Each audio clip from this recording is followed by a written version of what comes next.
Let's start with the consumption story. And how much momentum do you think there is, given these sizable changes to the GST regime? I think this was much needed. This was much needed. You flashed up quite appropriately the urban joblessness numbers. The IT companies are cutting people. The banks are reducing headcount. The media companies are increasingly turning to automation and AI and reducing headcount. So we needed a boost. I think this will, to some extent, neutralize the damage done by the US president's tariffs, but I'm not so sure this will entirely neutralize the damage. So the ideal situation for India will be if by October, November, America brings down that brutal 50% tariff to somewhere around 20%.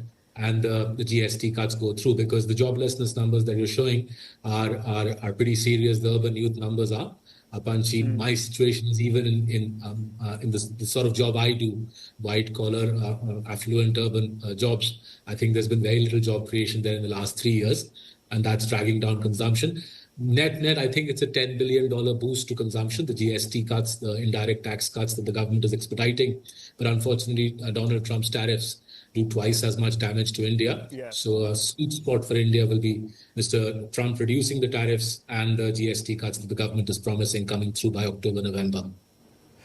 Saurabh, so on balance, when you look at the macro and the market softness, is this an air pocket? Is this a speed bump? Is this a relatively minor interruption that we can get through, or is it portending a deeper correction in these markets? I think India does have a sort of twin challenge, really. Valuations are punchy, especially small and mid-cap valuations. They're at the highest they've been for 25, 30 years, small and mid-cap valuations. Earnings growth is crawling at 5-6%, and small and mid caps are trading at 30, 40, 50 times. We'll need one of the two to change. Either valuations pull back or earnings growth goes towards 15, 20%. It's hard to see how earnings growth will suddenly jump from 5-6% to 15, 20%. There is a recovery that will happen over the next couple of years, but I'm expecting a slow recovery in the economy. And therefore, I think it's more likely than not that valuations are the piece that will correct at some stage over the next couple of years to give investors like me a better entry point, right? In our small and mid caps portfolio, we're sitting on lots of cash. And I think investors across the world are doing the same. We've seen pretty savage selling in Indian equities by foreign investors. So either earnings growth jumps from 5 to 15% in the next 12 months. I think that's unlikely. Or valuations correct from 30, 40 times in mid caps to somewhere around the 20 mark. I think that's a more likely outcome. So let's talk about that specifically, Saurabh. And when we talk about large caps, we talk about banks and financials. In this environment, is that where you want to be at a sector level, given where valuations are and given their performance in the earnings season? Or are there even risks there when you look at unsecured credit and rising bad loans? Sure. So I think what we have to sort of counterbalance is two things. Corporate India, for the first time in its history, corporate India has net cash, right?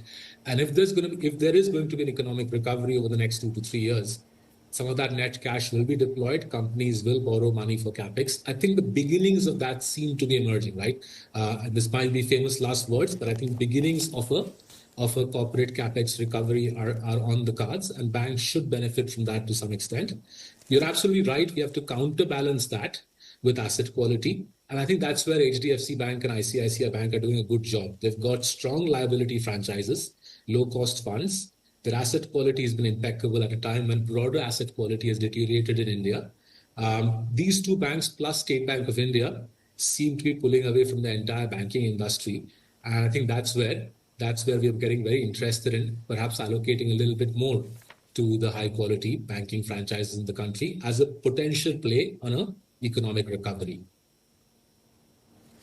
Let's bring in the tariff uncertainty and associated growth concerns, which have been impacting IT services, pharma, automakers, and textiles. Have we seen the worst of it, Saurabh, and how cautious do we have to be when we allocate towards these sectors? So far, America has left IT services and pharma alone. So far, America has left IT and pharma alone. There's some presidential order which gives them exemption from these 50% tariffs.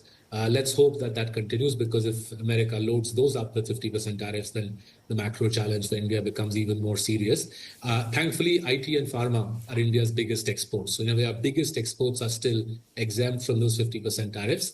Amongst the IT names, we've been large holders of HCL Tech for a couple of years. We remain optimistic that the strength of the American recovery will allow HCL Tech to monetize its strength in infrastructure management, in cloud, in digital rollouts for the Fortune 500 companies. Beyond that, auto and textiles, I think, is a tougher situation. Even with 25% tariffs, Indian auto ancillary exporters, the textile companies will face an uphill task with 25% tariffs. At least the auto guys have domestic relief because of the indirect tax cuts announced, flagged by the PM 48 hours ago. The textile guys, I think, are on a really tough wicket here. Export challenges and no potential domestic relief that I can see for the textile companies. Saurabh, just getting back to GST, this is effectively, these sweeping changes to the GST regime are effectively a form of consumer-focused stimulus, yes? And do you think then that more is coming? And does the RBI have to do more and support this on the monetary policy front? So I've been saying for several months now that I think the RBI will have to cut several times. Household debt is amongst the highest. Household debt in India today as a percentage of GDP is at an all-time high. And if you take out mortgages, right, if you remove home loans, household debt ex mortgages as a percentage of GDP is amongst the highest in the world. So I think the RBI will have to cut time and time again. I think it has the room to do that. Inflation is subdued in India. Wholesale prices, in fact, are declining over the last couple of months. CPI inflation is 1.5%. The RBI has room to cut. I think it should cut over the next 6 months. And hopefully the government will, once the government sees proof that this GST cut, the indirect tax stimulus, is working, there'll hopefully be more there. India desperately needs a consumption revival, a jobs revival, and the two are linked. Consumption revival will only happen when jobs are created, and the central bank and the government of India, I think, will have to work in tandem for that. Saurabh, after a slow start, what do you make of the momentum that we are now seeing in the IPO filings and the deal flow? So I think the IPO market always worries me, because this is where the canary in the coal mine often is. If you see a very excited IPO market and heavy oversubscriptions for new IPOs, that tends to suggest the top of the market. In that regard, actually, I feel far more confident that the IPO market is a little subdued, as it has been until recently. I would say there's another 100, 150 IPOs, usually by and large private equity exits in the pipeline. It's a good thing that they're coming, and the only thing I hope is there'll be realistic expectations of these IPOs, rather than what we were seeing a year ago, 30, 40 times oversubscription, and then retail investors being disappointed thereafter. And Saurabh, what do you make of the reform efforts from SEBI to ensure a smoother functioning of the market, putting the guardrails in, and after that shakeout that we saw with Jane Street and what happened in the derivatives end of the market? I think to give the regulator credit here, for the last 2 years, they've been saying repeatedly that the F&O market is overheated. It's retail investors are losing money by the handover phase. I think SEBI's repeatedly published stats showing that 90% of F&O investors lose money.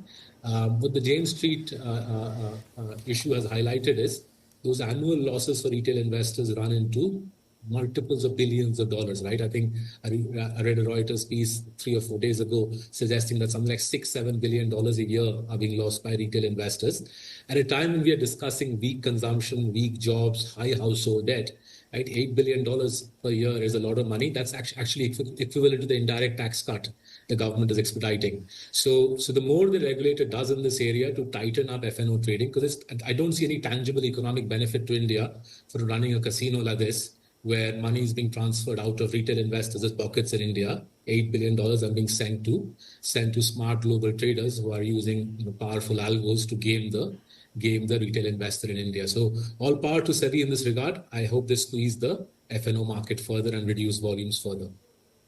Thank you for that, Saurabh. And just finally, if we can turn to the automakers, and June, it was rough, wasn't it? We saw sales slump for the top automakers, but now that we have this GST overhaul, do you see that as a sector that is going to shine and come back? I think that's the view that the Indian market has taken, right? The rally yesterday in the car manufacturers suggested that there will be benefits to especially the smaller car manufacturers such as Hyundai, such as Maruti. Where I'd be a little careful is, my reading is the Prime Minister's trip to China might presage, the Indian Prime Minister's trip to China might presage a larger play by BYD in India. And if that's the case, if BYD is coming to India, but potentially in a JV with a powerful Indian firm, if BYD is coming to India, then I think the Indian automakers will have a far greater competitive challenge than they have probably encountered ever in their lives.